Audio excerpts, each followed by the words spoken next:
السلام علیکم اسٹوڈنٹ، یہ لیکچر سرحد ایجوکیشن کی طرف سے ریکارڈ کیا جا رہا ہے جماعت ہفتم کی اردو گرامر کے لیے۔ اچھا، سب سے پہلے دیکھیں ہم جو عام بول چال میں جو لفظ استعمال کرتے ہیں یا جو الفاظ استعمال کرتے ہیں، میں اس کے بارے میں آپ کو بتاؤں گی کہ لفظ جو ہیں وہ دو قسم کے ہوتے ہیں۔ ایک اس کی دو اقسام ہیں، ایک کلمہ اور ایک محمل۔ اب دیکھیں کلمہ جو ہے ایک ایسا لفظ ہوتا ہے کہ جسے سن کر یا سننے والے کو پورا مطلب سمجھ میں آ جائے یا وہ لفظ کچھ نہ کچھ معنی رکھتا ہو یا مطلب رکھتا ہو۔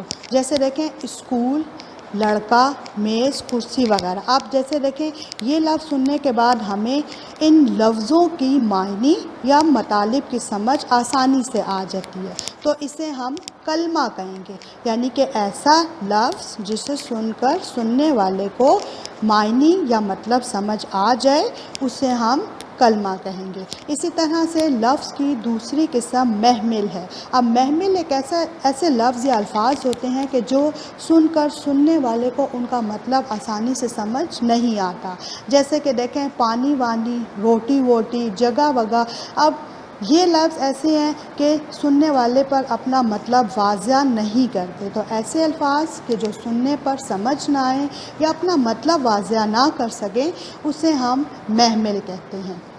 اسی طرح سے دیکھیں اب ایسے با معنی یا با مطلب لفظ کہ جو اپنا مکمل مطلب یا معنی رکھتے ہوں انہیں ہم مرکب کہتے ہیں۔ اب مرکب کی بھی آگے دو قسمیں ہیں، ایک مرکب تام اور ایک مرکب ناقص۔ اب میں آپ کو مرکب تام کے بارے میں بتاؤں گی کہ مرکب تام کسے کہتے ہیں۔ ایسا مرکب یا ایسی بات جو سننے والے پر اپنا پورا معنی واضح کر دے یا اپنا مطلب سمجھا دے، جس طرح جیسے کہ دیکھیں میں آپ کو اس کی مثال بتاتی ہوں کہ مثال کے طور پر سورج چمکتا ہے یا پانی گر رہا ہے۔ اب ان دونوں جملوں میں سننے والے پر جو ہے مطلب مکمل طور پر واضح ہو گیا یا اس سننے والے کو اس کا مطلب سمجھ آ گیا، تو اس ایسے جملے جو کہ سننے والے پر اپنا مطلب واضح کر دیں اسے ہم مرکب تام کہتے ہیں، لیکن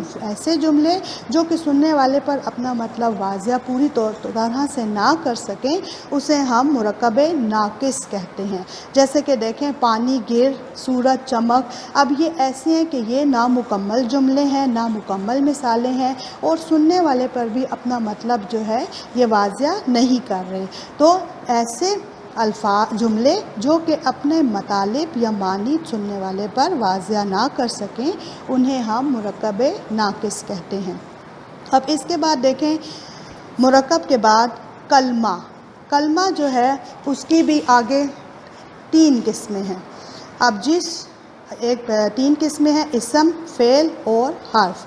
یہ جیسے آپ کو خود بھی معلوم ہوگا کہ اسم کسے کہتے ہیں، فعل کسے کہتے ہیں یا حرف کسے کہتے ہیں، پھر بھی میں آپ کی آسانی کے لیے آپ کو بتا دوں گی کہ اسم کسی چیز، جگہ، شخص یا چیز کے نام کو اسم کہا جاتا ہے۔ جیسا کہ دیکھیں عائشہ، پشاور، شہر، گرمی، سردی، روٹی، پانی وغیرہ، ٹھیک ہے۔ اب یہ عام چیزوں کے عام نام ہیں جو کہ ہم اپنی عام روزمرہ گفتگو میں استعمال کرتے ہیں، تو ان کو ہم اسم کہتے ہیں، جس میں جگہوں کے نام بھی آ جاتے ہیں، چیزوں کے نام بھی آ جاتے ہیں، انسانوں کے نام بھی آ جاتے ہیں، شہروں کے نام، چیزوں کے مختلف قسم کے نام آ سکتے ہیں۔ اب اس کے بعد دیکھیں فعل۔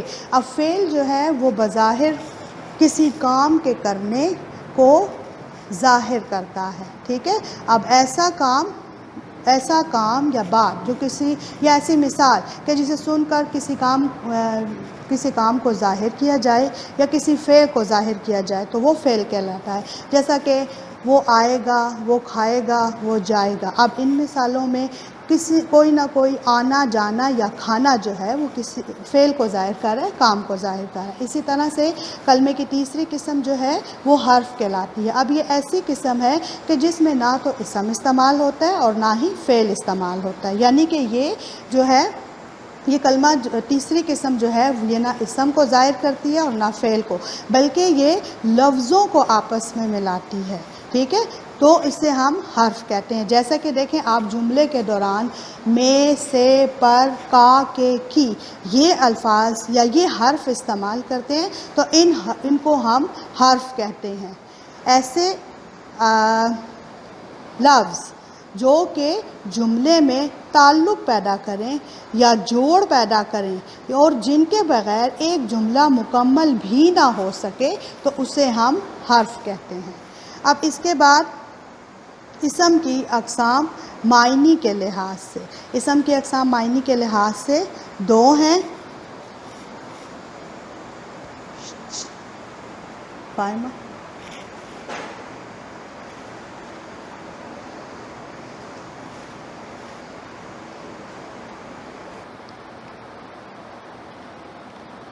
اب میں آپ کو اسم کی اقسام معنی کے لحاظ سے بتاتی ہوں۔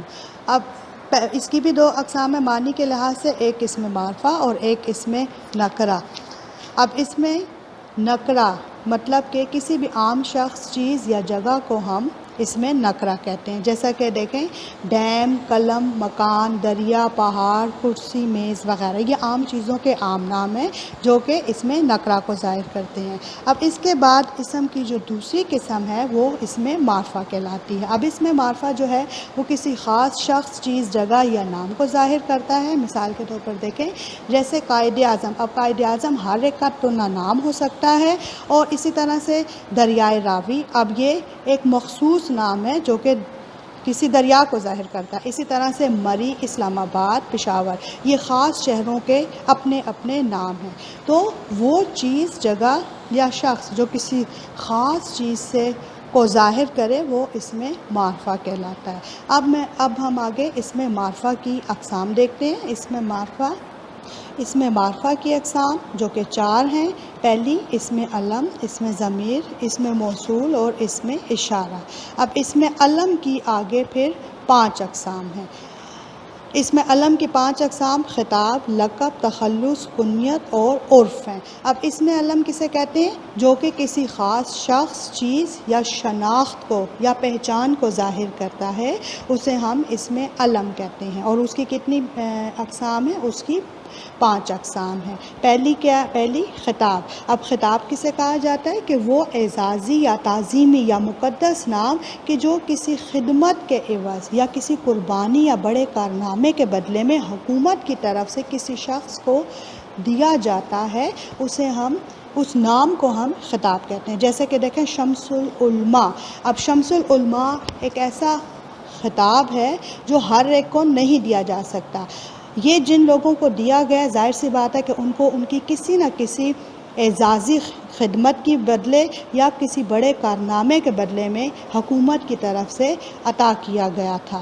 جیسا کہ مولوی نذیر احمد ہیں اور مولانا شبلی نعمانی ہیں، ان لوگوں کو شمس العلماء کے خطاب سے حکومت نے نوازا تھا۔ اسی طرح سے قائد ملت کسے کہتے ہیں؟ ہر ایک کو تو نہیں کہا جا سکتا، صرف خاص لوگوں کے لیے یہ استعمال کیا جاتا ہے۔ تو قائد ملت کون ہے؟ جیسے کہ ہمارے قائد اعظم۔ اسی طرح سے مادر ملت، اب مادر ملت بھی ہر عورت کے لیے استعمال نہیں کیا جاتا۔ آپ جانتے ہیں کہ مادر ملت کون ہے؟ مادر ملت ہم مس فاطمہ جناح کو کہتے ہیں۔ تو یہ تینوں نام جو ہیں وہ کسی نہ کسی کارنامے یا کسی نہ کسی خدمت کی، بڑی خدمت کے عوض حکومت کی طرف سے ان حضرات کو عطا کیا گیا، تو اسے ہم خطاب کہیں گے۔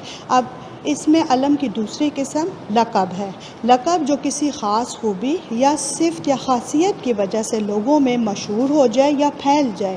جیسے کہ دیکھیں موسیٰ علیہ السلام کا لقب جو تھا وہ اللہ تعالیٰ کی طرف سے کلیم اللہ انہیں عطا کیا گیا۔ اب کلیم اللہ مطلب کہ اللہ تعالیٰ سے کلام کرنے والا۔ اب اللہ تعالیٰ سے ہر کوئی تو کلام نہیں کر سکتا، صرف اللہ تعالیٰ کے پیغمبر اور بڑے لوگ ہی، اس کے قریبی لوگ ہی اسے کلام کر سکتے ہیں۔ تو اللہ تعالیٰ نے حضرت موسیٰ علیہ السلام کو کلیم اللہ کے لقب سے نوازا۔ اسی طرح سے داتا، گنج، بخش، شاعر مشرق۔ اب جانتے ہیں آپ کہ شاعر مشرق کون ہے؟ شاعر مشرق جو ہے وہ ہمارے قومی شاعر علامہ اقبال کو کہا جاتا ہے۔ اسی طرح تو ان لوگوں کو یا ان پیغمبروں کو جو خاص ان کی کسی خوبی یا صفت کی وجہ سے جو نام عطا کیے گئے یا ودیت کیے گئے تو وہ نام ان کے لقب کہلائے۔ اب تیسری اس میں علم کی قسم تخلص ہے۔ یہ وہ مختصر سا نام ہے جو شاعر اپنے اصلی نام کی جگہ پر استعمال کرتے ہیں، اور یہ زیادہ تر شاعر جو ہیں تو اپنے نظم غزل کے کا جو آخری شعر ہوتا ہے اس کے دوسرے مصرعے میں اپنے نام کی جگہ پر استعمال کرتے ہیں، جیسے کہ دیکھیں میر انیس، داغ، ذوق اور غالب وغیرہ، ٹھیک ہے۔ اب اس کی چوتھی قسم اس میں علم کی کنیت ہے۔ اب کنیت ایسا نام ہے کہ جو گھریلو رشتے ناتوں یا پیار محبت یا نفرت کی وجہ سے جو بیٹی یا بیٹوں کے لیے جو نام خاندان میں یا گھر میں مشہور ہو جاتے ہیں ان کو ہم کنیت کہتے ہیں۔ اب جیسے دیکھیں ابو طالب، ابو القاسم، ابو الاسر وغیرہ، تو یہ اپنے ولدیت کو یہ نام ظاہر کر رہے ہیں کیونکہ یہ نام ان حضرات کو ان کے گھر والوں کی طرف سے بیٹا ہونے کے ناطے سے ودیت کیے گئے یا ملے گئے۔ اب اس میں علم کی پانچویں قسم عرف ہے۔ اب عرف وہ نام ہے کہ جو نفرت یا پیار کی وجہ سے کسی خوبی خامی کی وجہ سے مشہور ہو جاتا ہے یا پھیل جاتا ہے تو اس نام کو ہم عرف کہتے ہیں۔ جیسے کہ دیکھیں اگر کسی کا نام غلام محمد ہے تو وہ گاما کے نام سے مشہور ہو جائے، اسی طرح سے اگر کسی کا نام جمیل ہے تو وہ جمی کے نام سے مشہور ہو جائے یا پکارا جائے، اسی طرح سے اگر کسی کا نام رشید ہے تو وہ شیدہ یا شیدے وغیرہ کے چھوٹے نام سے اب کسی نفرت یا پیار کی وجہ سے اگر مشہور ہو جائیں تو ان ناموں کو ہم عرف کہتے ہیں۔ اس لیکچر کی تمام تفصیل جو ہے وہ آپ کی اردو گرامر کی کتابوں میں موجود ہے۔ بظاہر تو پوری کوشش کی گئی ہے کہ آپ کو مکمل طور پر یہ سمجھ آ جائے، اگر نہیں آئی تو آپ اس کتاب میں سے اس لیکچر کو یا اس کی تفصیل کو بغور پڑھ سکتی ہیں تاکہ آپ کو اور اچھے طریقے سے سمجھ آ جائے۔